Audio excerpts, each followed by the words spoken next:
Yo, y'all know who y'all rocking with. It's your boy Rocky, and I'm kicking it with Mel. What's up, y'all? How y'all doing today? Feel better? You good, money? We good. If she good, then I'm good. What up? So today we want to interview your favorite boy. Yep. We're trying to get to know you a little bit. How you doing? Right. So we got a couple of questions that we're going to ask you. Okay. You could be open, honest. Give us your real, right? All right. All right. I'm with that. So, Rocky, where you from? I'm from Brooklyn, Brownsville. That's lit. Okay. So tell us something like what it's like living out in Brownsville. It's good. It was cool. It was a bunch of life lessons. It was hard, but it was cool at the same time. Like, yeah, I think my parents did a good job with not letting it be too hard. We knew he was in the ghetto, but we kind of had the good part of the ghetto type shit. We spoil you and shit like that. So yeah. I won't say it was too rough. Yeah, I can't really relate to people who feel like they was in poverty.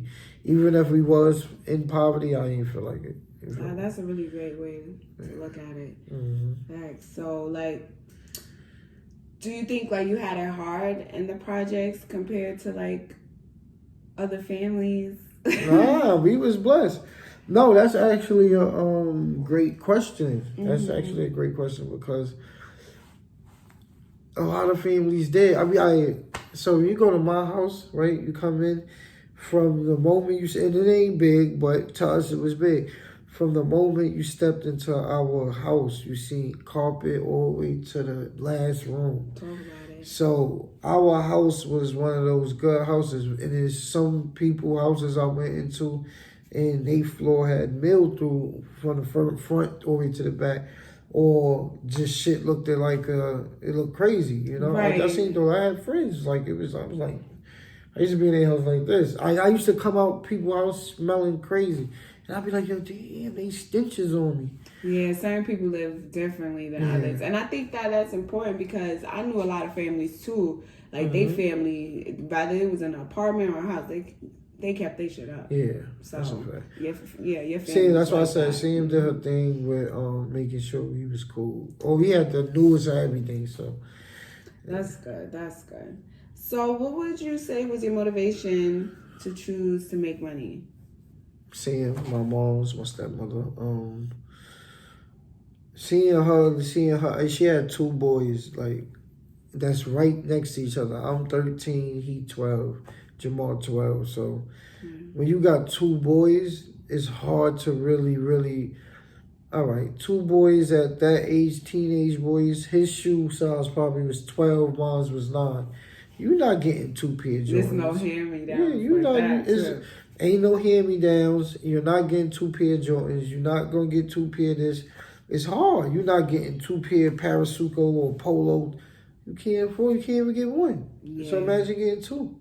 Right. You know, and so she had it hard, and I had an argument with my sister, and my sister my stepsister.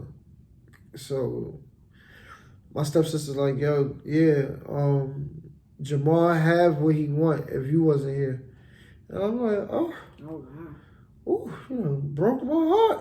Yeah. But the day she said that was the day I started hustling. It makes sense. You kind of took the situation to your own hands. Yeah, like.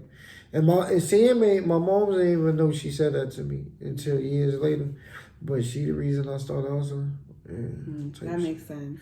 Yeah. So what kind of jobs did you do, like on and off the books? On and off the books. Now, I had some on the books jobs. I did Chick-fil-A. I did, my first job was Thunderbolt Message Company, courier service. I was a messenger. That was cool. That was real cool. It showed me how to move in New York. This other job, QBS, that was a cleaning company. That was my best job. Yeah, I had some jobs. You see, I ain't just a dog. And you know those buildings at QBS, they huge. Yep, hell yeah. You got them shit's up to 80. Yeah, super hard. Hell yeah, but it was fun. Right. It was fun. It was different. I ain't gonna lie, it was different. But I won't work for nobody no more. That's good. Yeah. I will work for myself. Yeah. All right. So, like, what kind of kid would you have considered yourself? Man, evil, bad. Evil. That's a strong word. Yeah. When you people don't like to admit who they are truly, even if it's just their lower self. At the time, I was evil. Hell yeah. I did a lot of evil shit. I did. I ain't gonna lie. Okay. All right. So, if you don't mind telling viewers, like what kind of evil stuff you would. Oh man, see, I'm all right. Oh yeah, no, you're right. What kind of evil things? Things like harm my friends, beat on my friends, do things to my little brother, type shit like that. Get Evil back. shit. No, not really. No, hell no. I wasn't a get back type of kid because I always did the shit first. So like, we gonna just tell you a story that I know is evil because I did it with an evil intention. So my brother was jerking off, and I knew when he put on American Pie, he gonna be jerking off. Because that's what he used to do. We brothers, we know each other business, right? So I used to leave him alone. Like, this nigga's crazy. I used to beat on too and want to be left alone.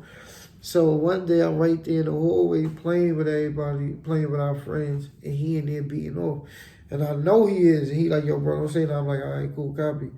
And so I waited until I heard the part I knew he was going to be beating off. I'm like, yo, y'all shut up.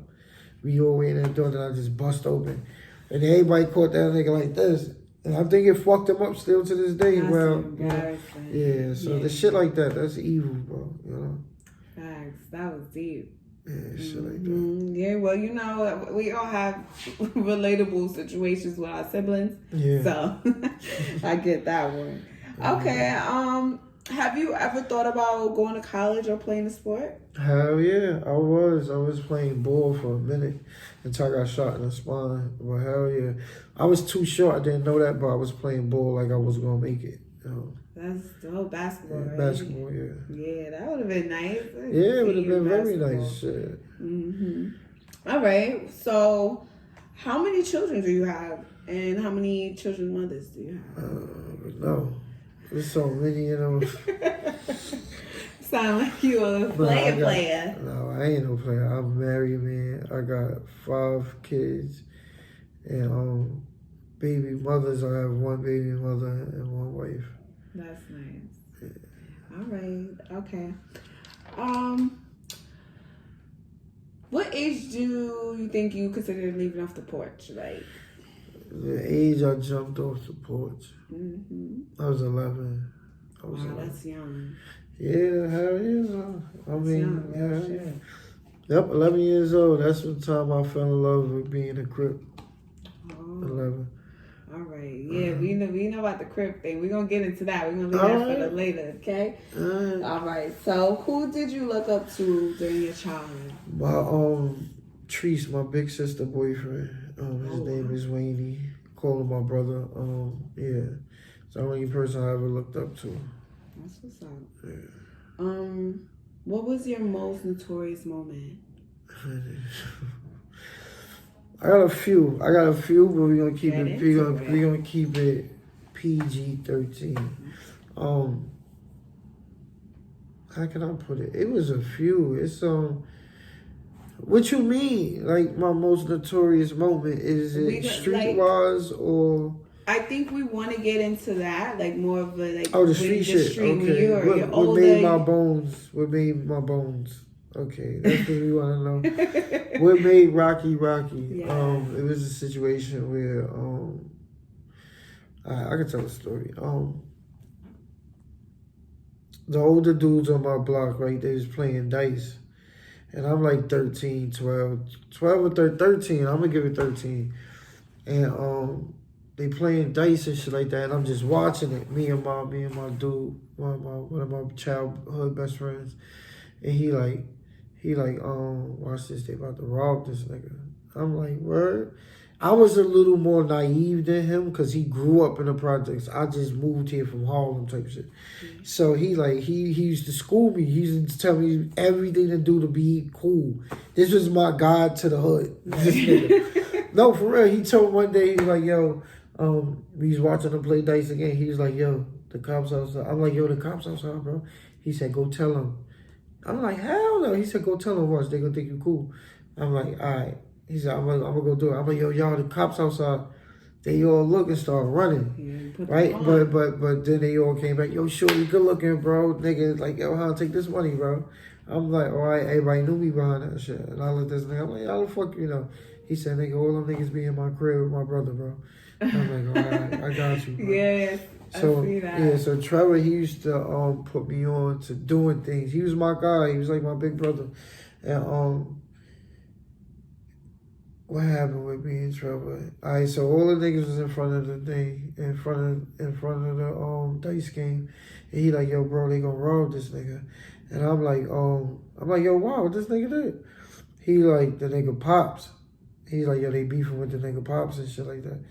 I'm like, damn, these niggas is grimy. Watch this shit. So we just watching. They, all right, boom, they playing dice with him, then the nigga just snuffed him. Boom. They start fucking the nigga up. The niggas running the nigga car. Niggas is leaving the car with like pounds of weed and garbage bags like this. Running like this. Like they hit the jackpot. The whole project's robbing this nigga. Yeah. So I'm like, yo, whose son is that? He said that nigga, his father's name is Quads. He run a weed spot. I'm like, oh. So that's when, all right, boom. So that happened. And my son Elroy, my son C-Roy, he like, yo, y'all see that nigga? I'm like, yeah. Like, yo, that nigga pussy, never let that nigga come over here. So now that they robbed the fucking drug dealer, the whole project knows there's gonna be some retaliation. So everybody is outside. So the nigga C-Roy, he come to me, he gave me and Trevor a gun. He like, yo, whenever y'all see that car spin the block, shoot that shit up. And I'm like, all right. Trevor like, all right. So, just giving your boys guns. No, he gave us a gun, and then he dipped off. He's like, yo, put the gun by the garbage until, I'm like, all right, cool. So now I'm thinking I'm tough. So I'm scared as shit. So I'm like, yo, Trav, you gonna shoot? He like, yo, nah, nigga, you gonna shoot? I'm like, yeah, I'm gonna shoot. I'm like, yeah, he gonna shoot. I'm gonna shoot. He said, son, if you shoot, you gonna get your ass whooped, nigga. So I'm like, he like, yo, Sam don't, he gonna fuck you up. Yeah, got to about mommy. I'm like, so why would you let us take the gun, nigga? What's wrong with you, bro? Yeah. So I'm like, all right, I'm gonna shoot. So, boom, we wait. Everybody who wanted to be tough was waiting right there on the Ave to see this car come by, to see if it was gonna come by today. So we all out there from like 6 in the morning, shit didn't come up. It's around 12 in the afternoon now.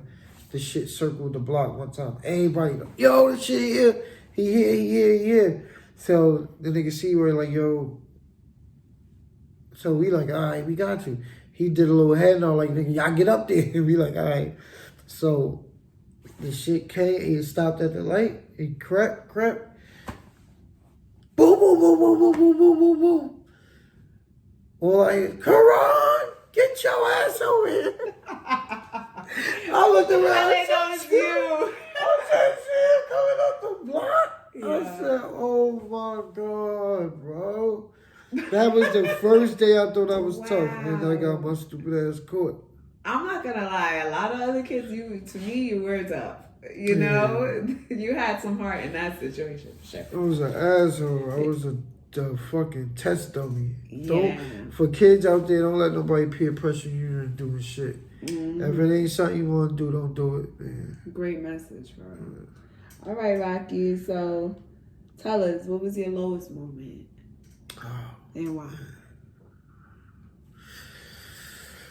My lowest moment. It was a lot of low moments, just give man, us, in the streets. And I got you. My lowest moment that I think about the most now is I went on a run for doing something to somebody, and I had to isolate myself from, everybody. Well, the situation isolated me, put me in isolation from everybody. And I think that was like the toughest situation, is to be on a run and to not have my peoples there that I needed to be there. Even if it was a friend to help me smile, I kind of didn't have that. So, yeah. It's crazy because a lot of us can, relate and say, I want to be to myself and such and such. Yeah. But when you forced in a situation, that's when it hit different. How strong are you? And you're really looking for your support, friends, someone that's close to you. So that's strong that you've been through that. I appreciate that. Now, we hear a lot about your parents. Yeah. Okay, and it sounds like you have, you have relationships with your parents. Yeah, hell yeah. So can you kind of tell us, like, how's your relationship with your parents? And I'm speaking about everyone, biological, people that represented to you as parents. Yeah, me and my father, we don't really got a relationship. Me and my real mother, we have one. It's like dog meets dog when me and my real mother get in the same room. But I love that lady to death. I know she loved me to death. It's a lot of trauma and hurt there that we gonna figure out by God's design. Sam, that's still that's my heart. So because we hear a lot of Sam throughout this that's video. my heart. Yeah. So she's not your biological mother. Nah, that's my stepmother. Okay. Yeah. All right. It makes sense. Uh-huh. Okay. If you had the same lifestyle, but no interruptions, if you're talking about the lifestyle before, yeah. where would you be and what would you be doing? Man, if I would be, right now this age, I would be somewhere in a big ass mansion with my kids. Yeah. I'll be doing that. The money would have went long, huh? Yeah. Mm-hmm. It would have helped me put my kids right next to me every day. And to afford a big enough space where they could be and grow into beautiful human beings. That sounds really beautiful. Yeah. Okay. I know that you say you have children, but did you ever want children? Yeah, always wanted children. Okay. Yeah. So I felt like if I could have children, I always have somebody who not need me, because I don't want a person to need me, but I wanted a person to not leave me. So I felt like if I had kids, then I'll finally have people who don't leave Someone me. to love you. Yeah. Yeah, that's totally normal. Yeah. A lot of us become parents for those because same reasons. Yeah.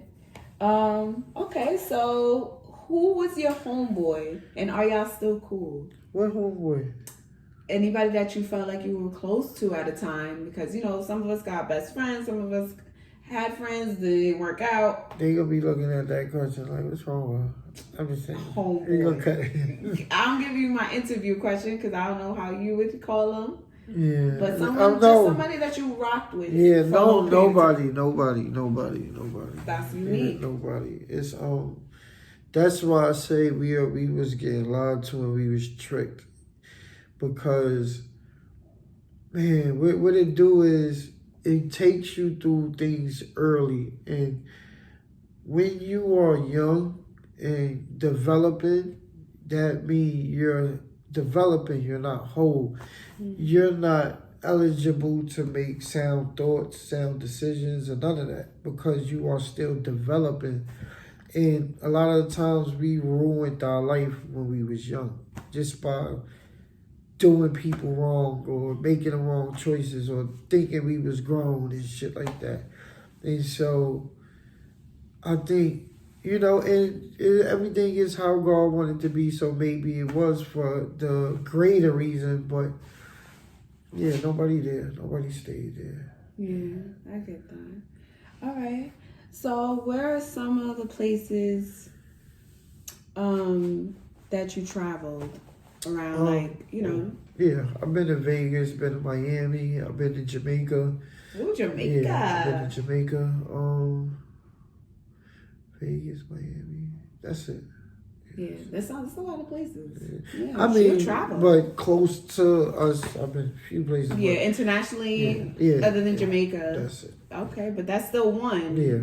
That's good.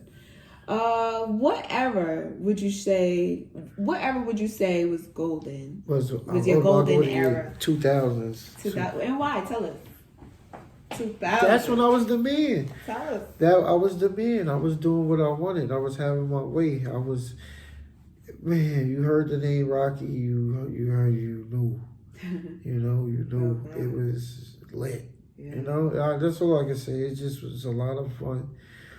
A lot of things that I made it out in one piece, and with my freedom and saying, but it could have been way worse. And I'm glad. It's just 2000 was Almost sound like it could have been a movie. You could It write was it a in a movie. book. It was a movie. I was coming. It's already written. Listen, Rocky, I will be the first person to buy. All right. Here we go. Did you join the Crip for protection? Oh hell no. Because when you Crip, you're the underdog. So in the odds is 100 blood to 1 Crip out here in New York. So that puts you in, that makes you a target more. So I don't think we could join something for protection when it actually makes you a target more. I like that. It's like kind of make y'all originals wherever you go. Yeah, exactly. I like it. Are you still Crip? No, hell no. I spoke about that on my podcast. It was a lot of politics, and that's what I didn't like. But to give like a short version of it, so the guy who turned my block Crip, he wound up telling, and I think certain people knew he told and didn't care, and some people didn't know he told, like myself. And so the Crips kicked him out, but we never knew nothing. We never knew he kicked him out. So this whole time, he did this shit in the 90s. So all of the time that I had there in the 2000s, I was some shit that we really wasn't. So we used to get our ass beat, everything for nothing. Yeah, because it really do start from an original concept. So I get that. Yeah, so he kind of like, I threw my life away for nothing. And so, I decided to, all right, so when a lot of us was like, yo, this shit is not what we want it to be. So some people walked and then they like, yo, no, look, we can make y'all official. Y'all just had to come under here. And I'm like, you know what? I'm good. Yeah. I'm tougher by myself, so I'm like. So that gets into like my next question. Like, would you say that's what changed you? Or is there something else? Part of me, it did change part of me. It changed my mindset, yes. Yeah, I could totally get that. Yeah. So we kind of get into the end of the interview, and I wanted to give you one special last question. Okay. All right. So,